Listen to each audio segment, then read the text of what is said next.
I wanted to do this history project because I wanted to capture those living events from the people that were actually involved in them at the time. I think it's important that we remember the giants that went before us, upon whose shoulders that we're actually now building gastroenterology.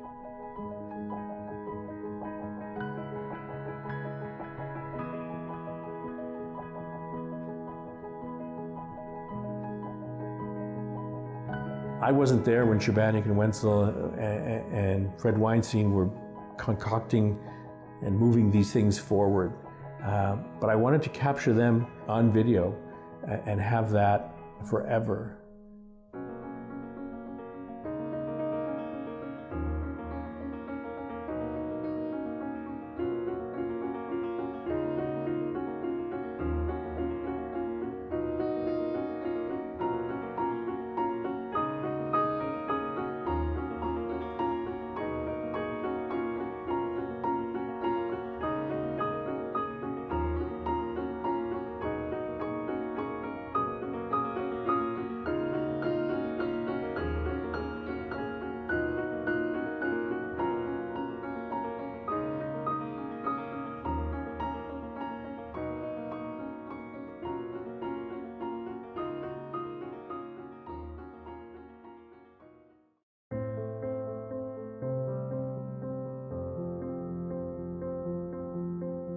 The teaching in gastroenterology had been so poor. The only good lectures we got were from surgeons, and they mostly went to the surgical side of things. Because the teaching was so poor and there were no gastroenterologists in the province, that's why I picked gastroenterology.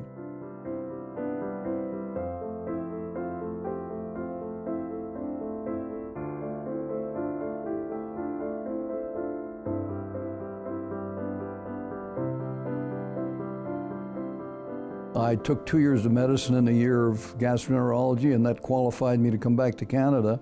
And I phoned Don Wilson, who was our professor of medicine, and he said, "You are welcome to come back, Dick, but I don't think you can make a living as a gastroenterologist." He did advise me to take a second year, which was smart. So I took my 2 years and came back to it, and Bob Fraser in the meantime said, "Come back, we need you," because he had come back partly to build up the university. So I thought we should have a division of gastroenterology, and that's why I came back, to set up a division of GI. We didn't recognize subspecialties in Canada. In the United States, they did. And if you're going to organize a subspecialty, then it should be organized as that and not be part of general medicine, so that you come back and the way it was, if you wanted to be like Frank Elliott was interested in hematology, he had to practice internal medicine with an interest in hematology. Well, as a result of that, he never did any hematology. He was a general internist. So you never made any progress that way. And so I came back wanting to set up a division of gastroenterology. Brian Sproul came back wanting to set up a division of respirology. And Bob Fraser was already back, and he was setting up a division of cardiology. And that's the way we wanted it. Don Wilson was not convinced that we should do that we should have general medical wards as we did, and that we were a unified department of medicine, internal medicine, and no need for subspecialties.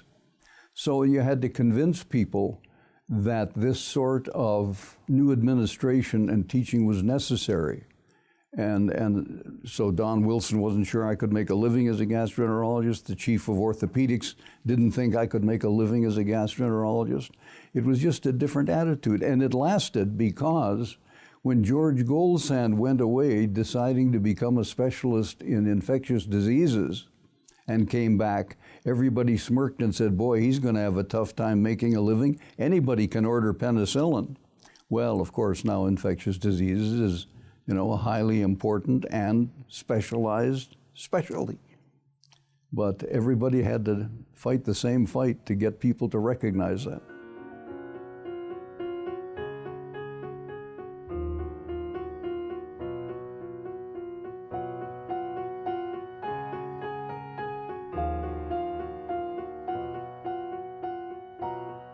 research funding.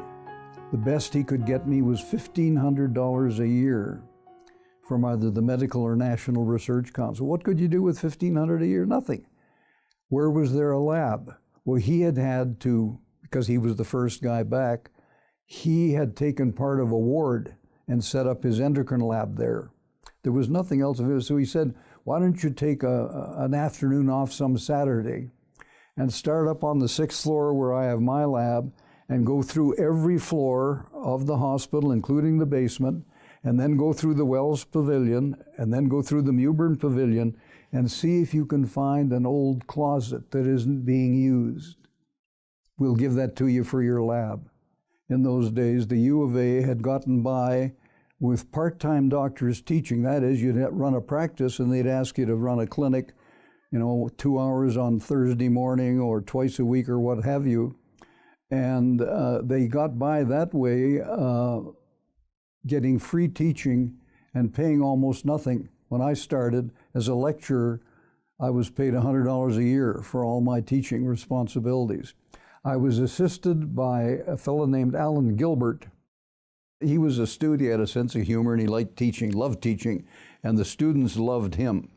And he'd had a little training in gastroenterology, so by default, he was handed much of the teaching in GI in the late 50s before I arrived. Then when I arrived immediately, he consulted with me, and the two of us ran the teaching in gastroenterology. And then when Wenzel came in 1964, he was included, so the three of us split the teaching in gastroenterology.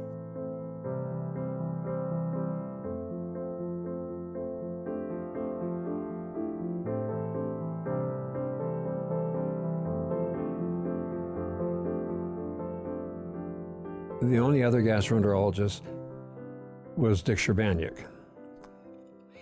And there were no tools. The only gastroscope in the hospital had been there for 10 years. And it had 53 glass lenses end to end. And you could see a little bit of the stomach with it, like not much. And at the same time, there was a rigid esophagoscope that you put in like a sword swallower. So you could look at the esophagus and look at the stomach, but more or less blindly. You had to get the patient's neck back, and if they have arthritis of the neck like I do, you can't get the neck back far enough. You can tear part of the esophagus going down because it's a metal tube, unyielding. So this was far more difficult, and it was a tougher job to do these procedures, and this is where you needed the skill to do it. That's why being an internist with an interest in gastroenterology wasn't good enough. You had to have the training to do these things. The first years were tough because Dick and I were doing, Sherbaniuk and I were doing consults at the Misericordia, at the Old General Hospital, at the Royal Alec, and at the U, because we were the only gastroenterologists. And in certain situations, general internists fell in over their heads. And so we saw these consults after hours, at night, emergency, weekends, and that sort of stuff. The chairman of the Department of Medicine was a fellow named D.R. Wilson. And he did, he'd recruited cardiologists and pulmonary people and neurologists, and he didn't really know whether or not gastroenterology was real. He ran the Department of Medicine the way it was always run. The wards were all general wards, and there were no divisions. And I go to a meeting in San Francisco in 1964, and who is sitting in the front row of the GI meeting, the National American GI meeting? Don Wilson, my chief of medicine, who is an endocrinologist. I said, "What are you doing here?" He said, "I came down to see what your specialty is all about." And he was impressed enough because he didn't understand gastroenterology. That was the point. That's why the teaching was so bad. He recognized that the subspecialties were not a general field that anybody could continue with, that the time had come to subspecialize. So the intent on my part was to establish a division. Same thing with Ron when he came. And we made this evident to Don Wilson, and Don Wilson recognized it. He recognized that there was this whole field that we had been teaching inadequately, that he didn't understand, and that it was time to move on in a modern fashion. So within a year, we changed the hospital wards. Each division got its own ward. Within another year or two, formal divisions were set up. We got offices. We had divisional directors. Everything was set up in a formal fashion, and the Department of Medicine was finally fully divisionalized.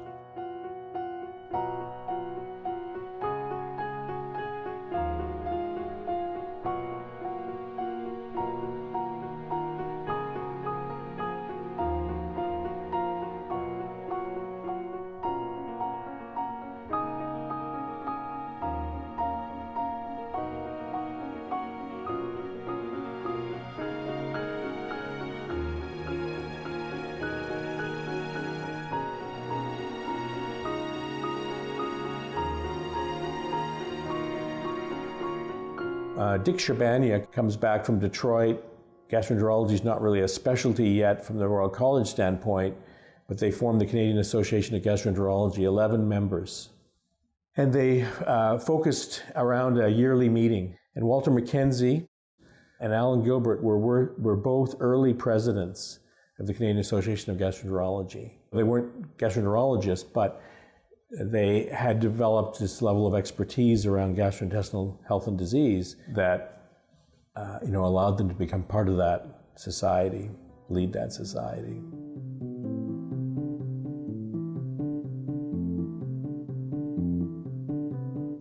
The Royal College didn't recognize specialties in Canada. They did the British system, general internal medicine. And if you want to call yourself a special interest in gastroenterology, go ahead, but you're certified as an internist. So they decided in the late 60s, they recognized cardiology, so they had cardiology exams. They recognized pulmonary disease, and I don't know if there was another one or whether we were the third one, but they recognized gastroenterology. So then they established an examining committee, all members from Eastern Canada, where they had gastroenterologists in Toronto, Kingston, Montreal, Dalhousie. And on the committee, Al Gilbert from the University of Alberta, who did a little gastroenterology, this part-time stuff, and me. We were the two Westerners.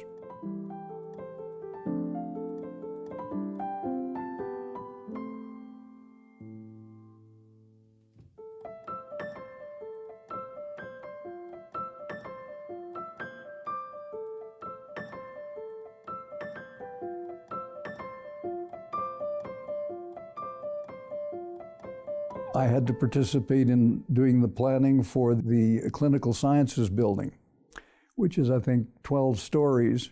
And GI was given the 7th floor, and I had to design this. But the money was so good that we could build the best labs possible on that floor. So we got first-rate equipment, research labs, examining rooms, offices. We even had our own X-ray unit on that ward so that you could do research that needed X-ray work.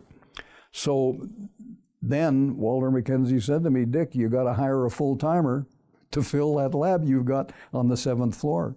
I had heard about Fred Weinstein at Seattle. Everybody thought very highly of him, and he was Canadian, and he wanted to come back. So by 1970, I'd put in my 10 years, so Ron Wenzel took over as head of the division, and he had been in Seattle.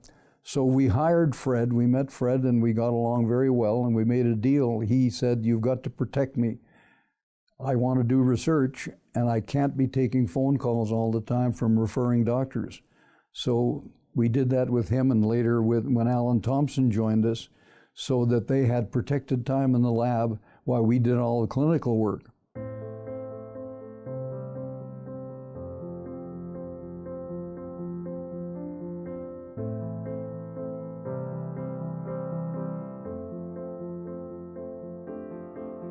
When I looked at the place, I liked the people, and there was an opportunity. I would have been the first full-time faculty member, because Ron Wenzel and Dick Sherbanik were there. They worked all the time at the hospital. They were in private practice.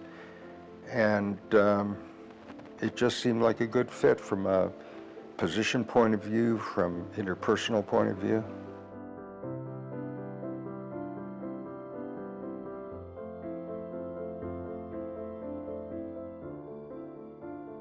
When I came back to Edmonton, I had the hypothesis that the 25% or so of patients with dermatitis herpetiformis did not have celiac disease, that it might be inducible in them, that it could be induced like latent diabetes to show the predisposition.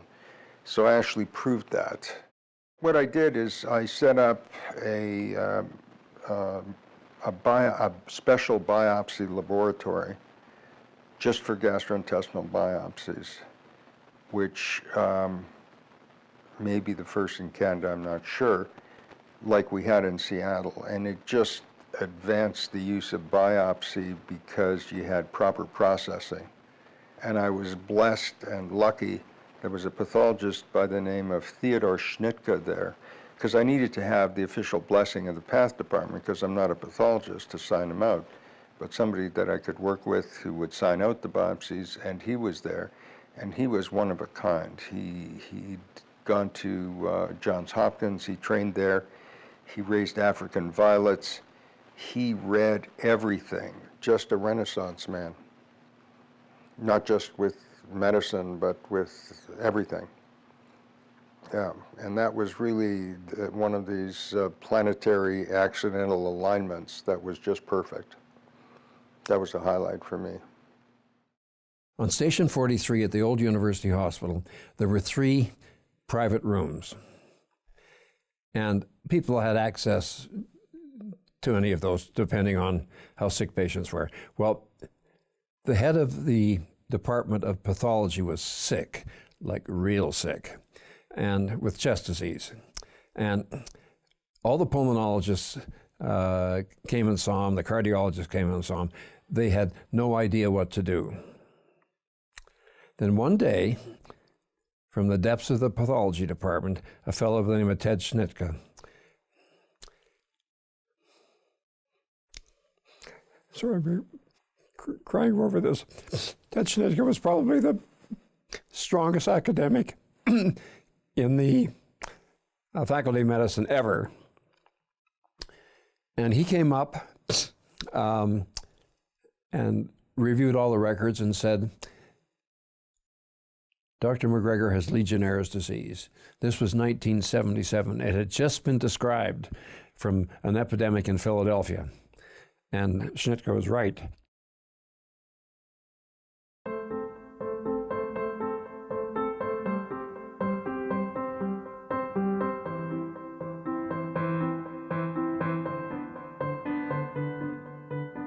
My role, as I saw it, was to make it a modern, in those days' terms, a modern teaching facility for gastroenterology. Not just for gastroenterologists, but for teaching residents gastroenterologists. We wanted to train our own fellows. So it was a question, once the specialty was established by the Royal College, we would apply for accreditation. We had a full-time assistant professor, plus 2 very busy and well-recognized gastroenterologists part-time. We could have 1 fellow. Dr. Bailey was a pistol. That's what I can tell you. Energetic, good sense of humor, patients liked him. Yeah, it was a delight to have.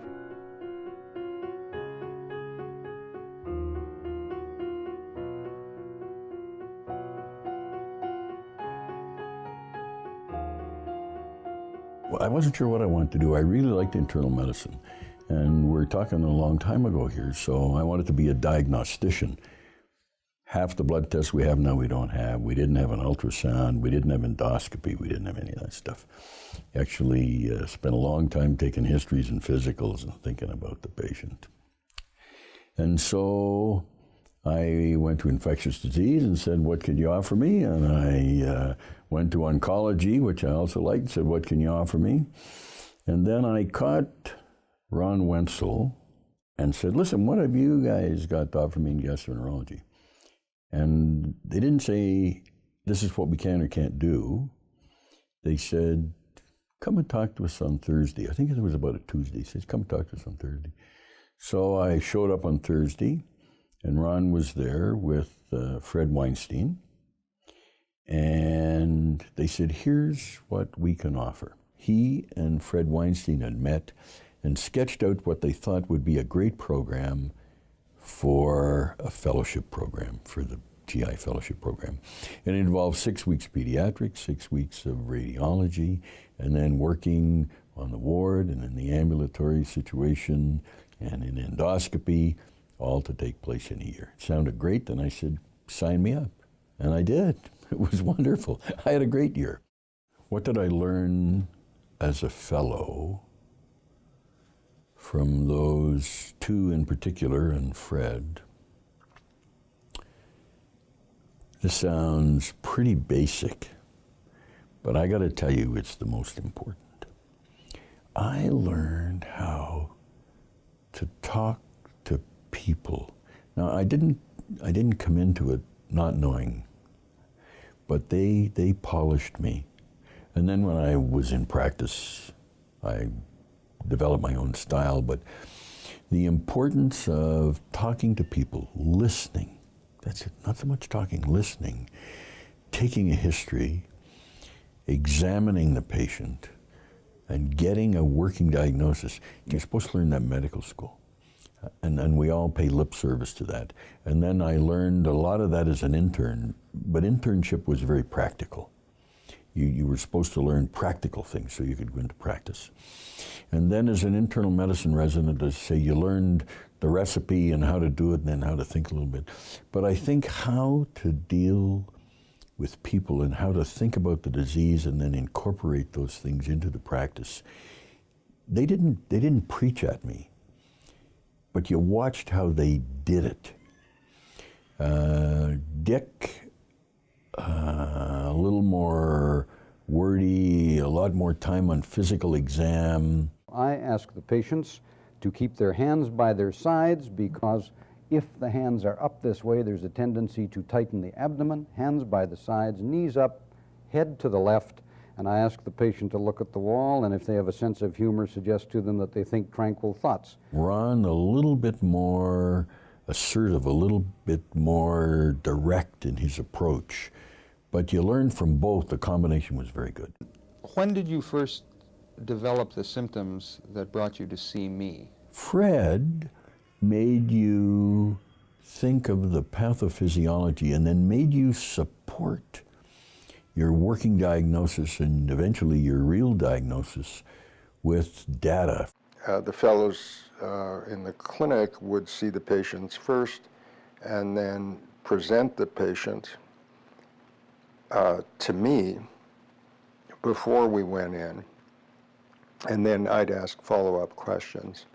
And in some instances, I would, or in maybe many, or some instances, I would point out how you can get more probative information by asking a certain question a certain way.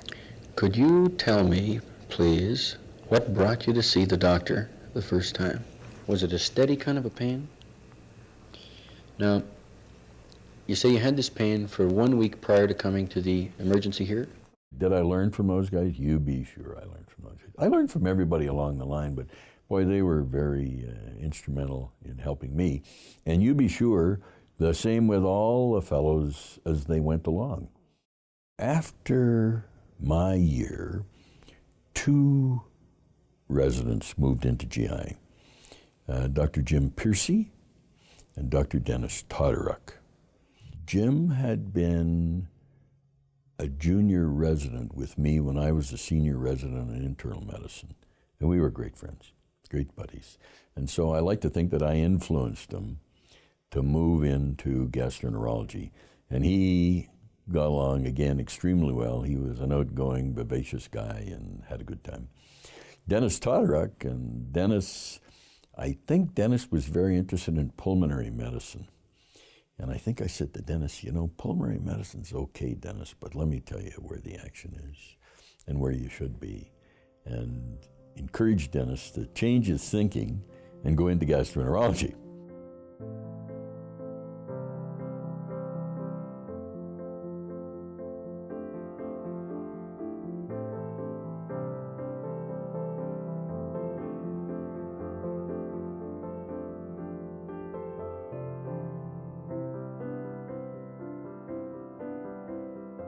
At the end of my second year, after I passed my exams for medicine, I was all lined up and accepted into the program of pulmonology and ICU, and then Bob Bailey, one of my senior resident, who I knew very well at the time, and he asked me what I was going to do, and I said, I'm going to do pulmonology, and he advised me strongly against it because he said, well, look, you know, they don't have a very good program, and they didn't.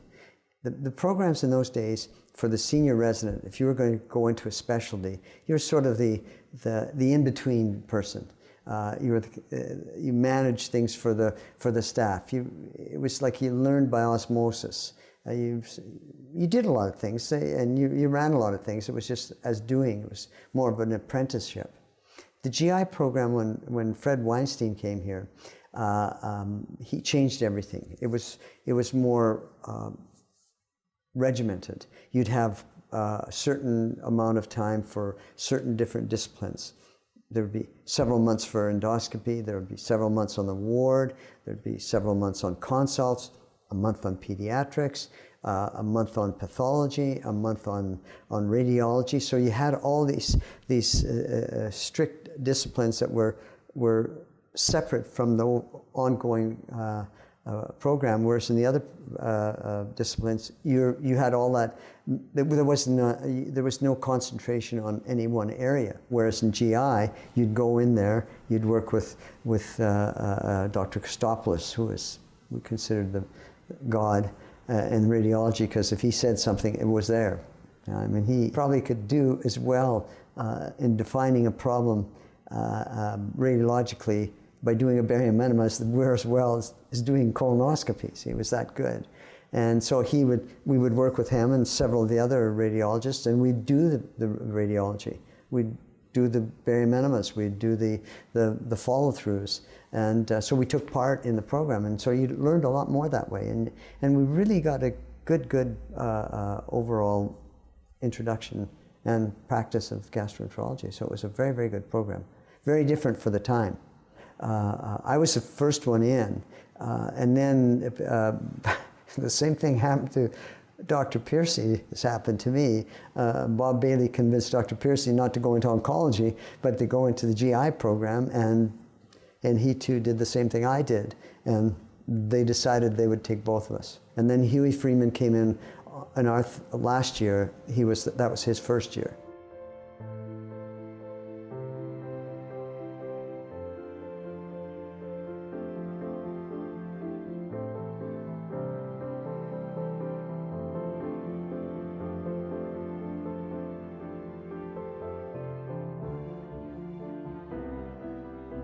I did some rotations in various specialties, and I ended up on one of my specialties in gastroenterology.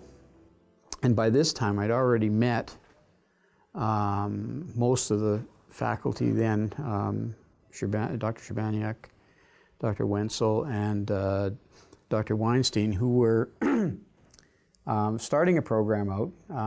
Dr. Bailey was actually their first fellow, so he would come around and see a consultation, and he was a very good teaching person, and so were the teachers. And so I think that was something that influenced me in terms of what I wanted to do. They were only allowed to fund one fellow per year. So at that time there was Dr. Bailey, and then they had accepted Dr. Todoruk. And at the very last minute, Dr. Piercy, who was planning to go into something else, I think he was thinking about oncology, changed his mind. And so they scrambled and so on and took Dr. Piercy in the same year. So there were two in that year. And I had already sort of indicated that I was thinking about going into gastroenterology as well. So I soon found out that there may not be any funding for me to go into gastroenterology. So I spoke to Dr. Weinstein and Dr. Watanabe at the time, who was an endocrinologist who was a very great supporter. He ended up going to Calgary as the head of medicine there. They said, you want to do this gastroenterology, we've got a way, and you can do it by applying for funding for the Medical Research Council. And I thought, oh, okay, well, I think I should try that. So it was just an accident that I ended up in that direction, because, you know, it was actually turned out to be outstanding for me, because I ended up getting a whole career, not only in gastroenterology, but I ended up basically becoming well-trained in gastrointestinal pathology. Actually, at that time, the university hospital, you know, had some pretty outstanding individual people. I mean, there was a guy by the name of Kostopoulos. He was a radiologist. He was a very animated kind of teacher, and I think we all sort of got to really enjoy his expertise. He actually, it was a sort of a tragedy in a way, because while I was a fellow in Edmonton, he actually was presenting at a meeting in New York and actually had a heart attack and died in a meeting. And he was probably one of the most outstanding radiologists that, you know, Canada ever had.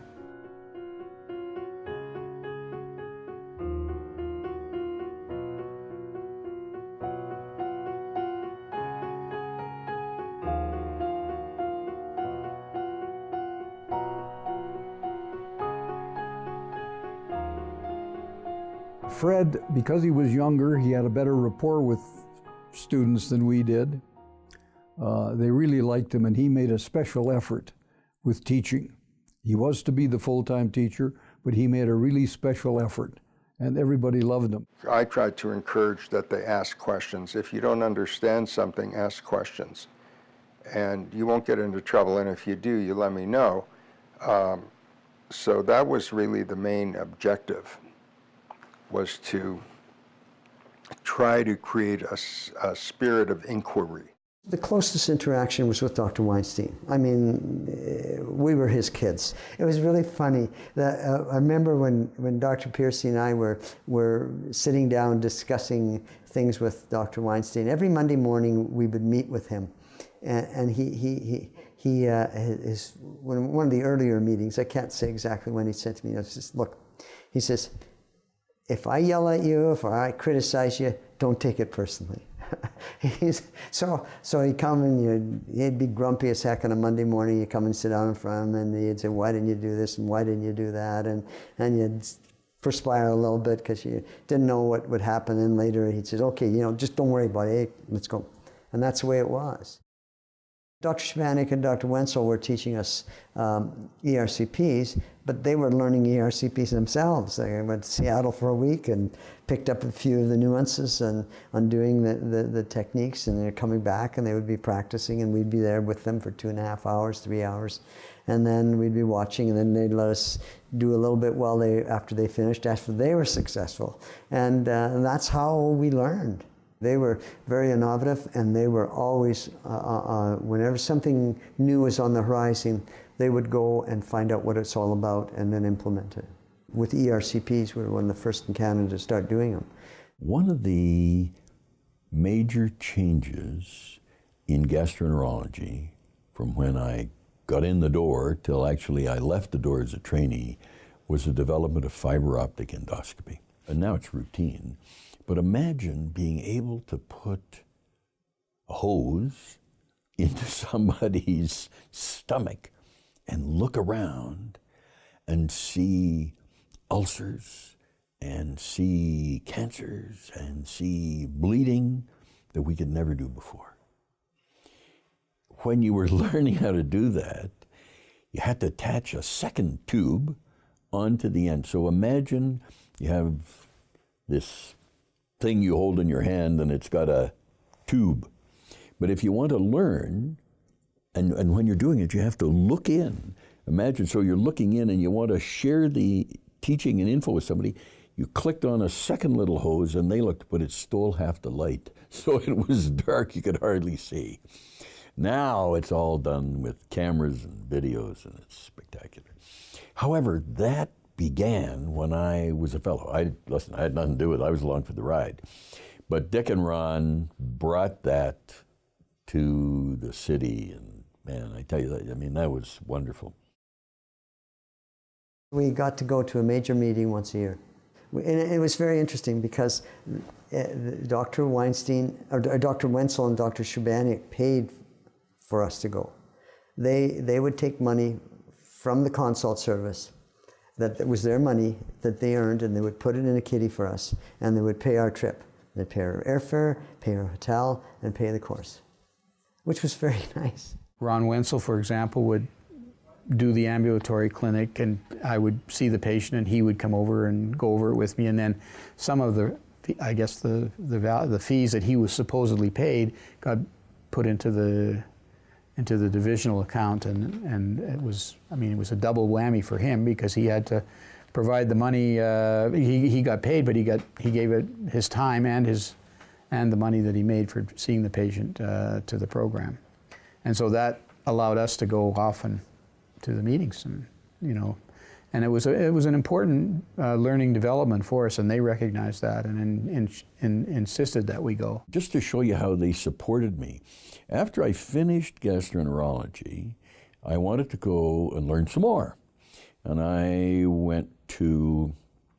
ended up going to England to Roger Williams Liver Unit for 2.5 years. During the interval, I didn't start there until the very first week of 1974.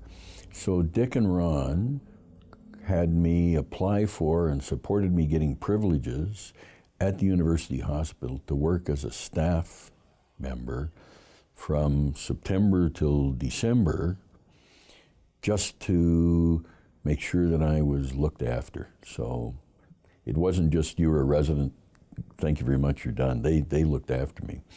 And by that time, Ron was on the Canadian Liver Foundation board, and I applied for a scholarship, fellowship support for liver disease. And Ron was instrumental in saying, listen, this is available to you, apply and we'll support you, which they did. So you can see how they were part of my whole life. Ron Wenzel, when I came back to Edmonton, he felt really, because he had me come back twice. He was the division head at the time. And once, then they only had a limited amount of funding and they couldn't really offer me a real solid job. And then the next time he did offer me a good job, but he knew that I wasn't going to come back. But he said, I'm going to write it down for you anyway, and you can take the letter and give it to your department head and see if he can match it. And he did. But it was a much improved situation for me after that. So all of those things are small items, but you remember them pretty heavily.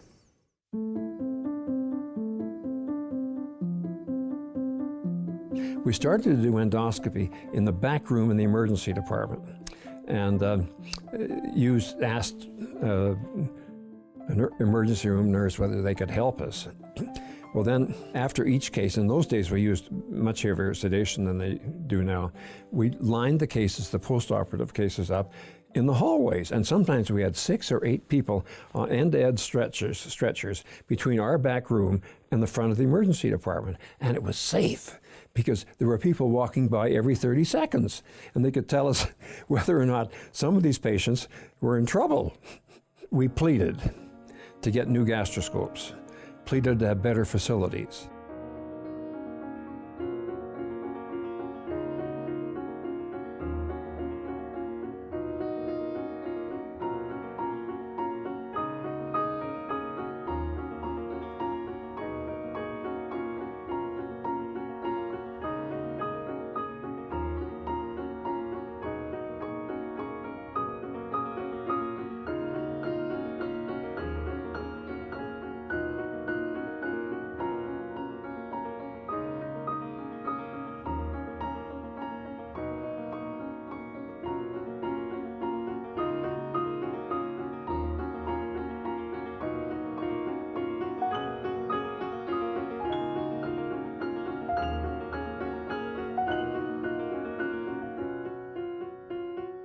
by the mid-70s, when the good scopes were out and we were doing both gastroscopies and colonoscopies, then we had to have a full-time room which we ran from 7 or 8 in the morning to as late as 11 o'clock at night.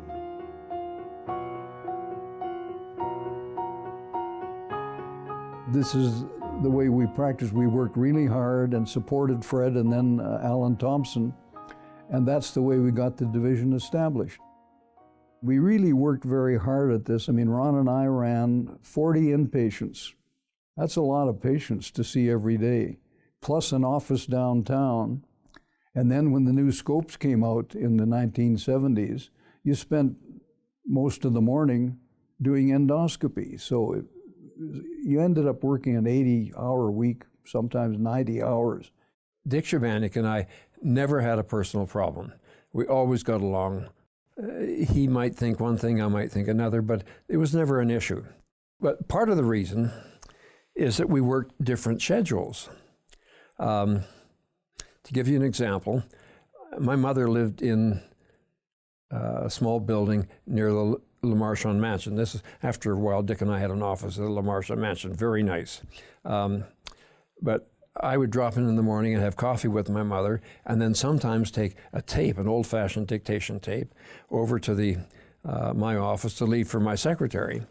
And on several occasions, Dick was there, sound asleep, with his head on the desk. He often got to the office late, and real late, and he had a group of patients who loved him, absolutely loved him. And they would wait forever. And they had their own club. They brought their knitting, they brought their family pictures, they had stories, and some people, having had an appointment with Dick, didn't stay. But most of them, once he'd seen them, stayed forever. Dick and I always had some degree of competition as to the number of beds occupied on Station 43. There was 35, as I recall, beds. And we each had a card of a different color for the patient. So there would be blue for Dick and green for me. No, other way around. I was green and you were blue. Okay. And on one occasion, my ambition was to obliterate Dick. And I got 34 patients of mine on the ward, and I couldn't get rid of the 35th. But I still think that Dick probably over-investigated and did more endoscopies than I did. Come on, Ron. This came out when that Belgian published his paper showing that you can't treat a Crohn's patient properly until you endoscope them and see whether they're healed or not. And for too many years, doctors didn't bother scoping their patients. How many doctors didn't re-scope their ulcerative colitis patients? They didn't know if they were healed or not. Dick's quite right about that, and this re-scoping. But now Dick carried to an extreme, because he would scope many patients monthly. Fact. No question. If a patient had ulcerative colitis, I'd scope in a month. Are they healed or not? Well, if they were healed, the treatment changed. If they weren't healed, I had to continue the same treatment or adjust it upwards. But the natural history of that disease is that it takes a while for the treatment to become effective. Well, and I thought monthly endoscopy was... yours may take that long. Mine, with my treatment, they got better in a month, or I was disappointed. Okay, well, true. Okay. Well, we did argue about some things. We would argue about numbers of beds and endoscopy time. No question of that. And he would always try to get Weinstein to side with him. And Fred would bend over backwards to be equal to both of us, which is why we all got along so well. That's absolutely correct. It was great working with them. It was really, I would say, in terms of my working interactions in my career, it was one of the highlights. We got along, and I loved their contrasting styles. He was a stabilizing force. He was pretty easy to work with from their perspective. He made them click together. And that was really important, because if you didn't get them to click together, then the program wouldn't succeed. but he did that. Fred was probably the most skilled GI histopathologist in Canada, without question. And in fact, Fred was that good at all that stuff that CURE, the Center for Ulcer Research and Education in Los Angeles, came and said, Fred, you know what, we need you. He started off going to the States to work with the fellows in his field, which was the microscopy of the tissues of the intestinal tract, to keep up to date. So he started publishing, and he became sort of world famous. And that is why they hired him to join them in California. He'd done such a good job. Tremendous teaching loss. I mean, he was really the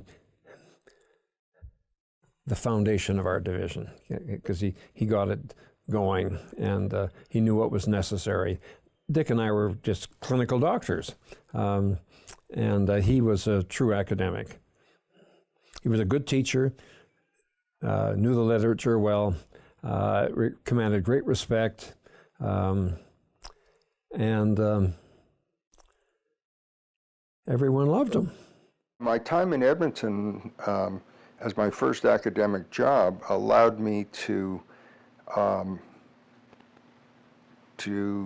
move on to a phase of my career where I could exercise ideas that I had in a framework that really permitted it, that was very conducive to allowing you to do that, and permit me to set up my research and to work with two fellows, Dick Sherbanek and Ron Wenzel, who were really very encouraging, and we were partners. We had different jobs, but we were partners. And it was a wonderful environment. It was really a wonderful environment.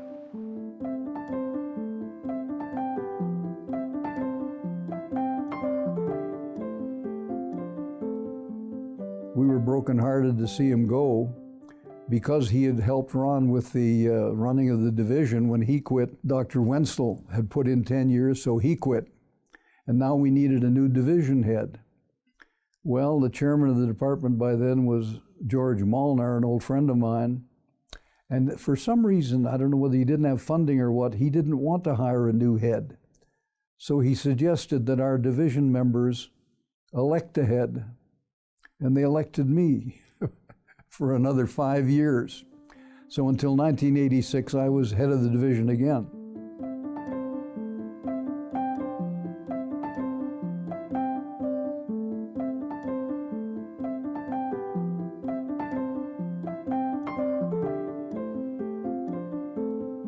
They were in full flight at that time. I mean, they were leaders in the community, they were leaders in gastroenterology. They were avidly going to all of the meetings around the world, bringing back all this new knowledge. And these were two private practice gastroenterologists. Despite the fact that they were so busy, they also got involved in hospital committees. They got involved with the college. They got involved with the aspects of medical care in the community. Both Dick and Ron, in their turn, were president of the Edmonton Internists Association. Ron was involved in the Canadian Liver Foundation in establishing liver disease, at least the organization of liver disease in Canada. Dick was very involved in the Canadian Association of Gastroenterology. So here are these two men in private practice, truly dynamos in Edmonton with the size of their practice, and got a division of gastroenterology going, went out of their way to recruit, got Weinstein, got Thompson, got the division going, got involved with all the committees that were necessary in the Department of Medicine in the university and the university hospital, involved in the city, involved in the college, involved in Canada, and not just one shot, for most of their busy, active lives. I wouldn't have thrived at another hospital. First of all, I grew up across the street from the University Hospital. I used to drive to class, to the old medical school, which was 4 blocks. But I just identified with the hospital. And when I retired, they gave me a picture, a painting of the Mewburn Pavilion through 5 trees that my father had planted in 1938. So I've been at the university for a long time. I sort of stayed on doing endoscopy, and Fedoruk particularly wanted me to cover the ward because a lot of the other guys didn't want to do ward work. They had other things to do, particularly the researchers. So then I hit 70, and at 70 you had to be reviewed and you were appointed every year. And I was going to quit, and Fedoruk said, why don't you stay on for another 6 months? We need you. Well, 6 months became a year, became 2 years, so I ended up staying till 2012. Dick Shabania continued to do clinical practice. I think we had 4 or 5 retirement parties for Dick, and he never really did retire. He stopped doing endoscopy when he was, and I'm not going to get the ages right, but probably around 70. But he continued to have a large clinical practice. By that time, I was the divisional director in gastroenterology, and I would get Dick privileges so that he could continue to see his patients. And I think he saw his patients well into his 80s. Same style, they'd be booked at 2 o'clock, he'd show up at 4 o'clock, and 10 o'clock he's still there. It was always like that.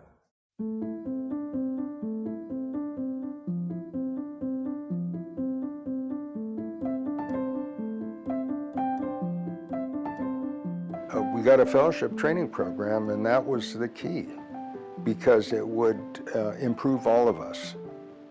That was the key. We had to, because of a fellowship program, we had to aim higher ourselves. The one thing that the early program did, it generated an interest in other residents to want to become gastroenterologists once they saw what we were doing and how things were working out for us. And it became a very appealing program, one of the most appealing programs. So we were able to attract more and more people as the years went on because of people found it a good program. As you look at the importance of the training program at the University of Alberta, and now I'm looking at it from a broad sweep of things, leaders in gastroenterology in Canada have come out of that program. Organizers and teachers have come out of that program. The Dean of Medicine in Alberta is Richard Fedoruk, a gastroenterologist, and the Dean of Medicine in Calgary is a gastroenterologist, and his name is Mettings. They both went through our training program. As you choose your careers in medicine and maybe in other professions, you obviously have to be turned on and like something. It has to be of interest to you. If it's not of interest to you, you're unlikely to choose that as a career. So that's the first bit. The second bit is I think often you have to identify what I today call heroes. People that you could look at, identify with, and say, I could be like that person. I could see myself doing that type of job. And in the gastroenterologists that were here at that time that I had interaction with, and Fred Weinstein, Bob Bailey, and Dennis Toderick, those 3 specifically that I knew the most, they were individuals in whom I said, well, I like gastroenterology and I could see myself doing their jobs. And so that's kind of what led me to decide that I would be a gastroenterologist.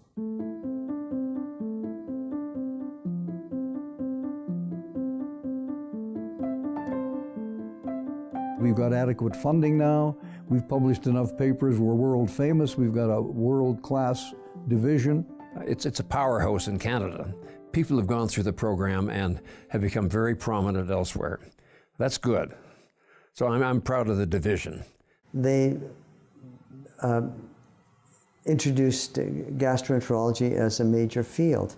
And at that time, it wasn't uncommon that a lot of people who were doing gastroenterology were internists. We're all internists, but who would do internal medicine and do a little bit of gastroenterology. They made the field a specialty in itself.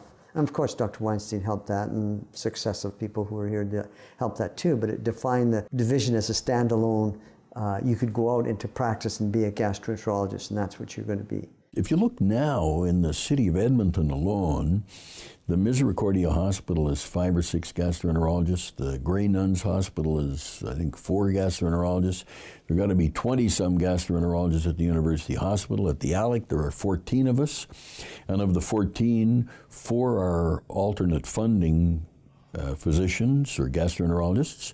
That means that they're part of the university full-time faculty. And then there are 10 of us in private practice.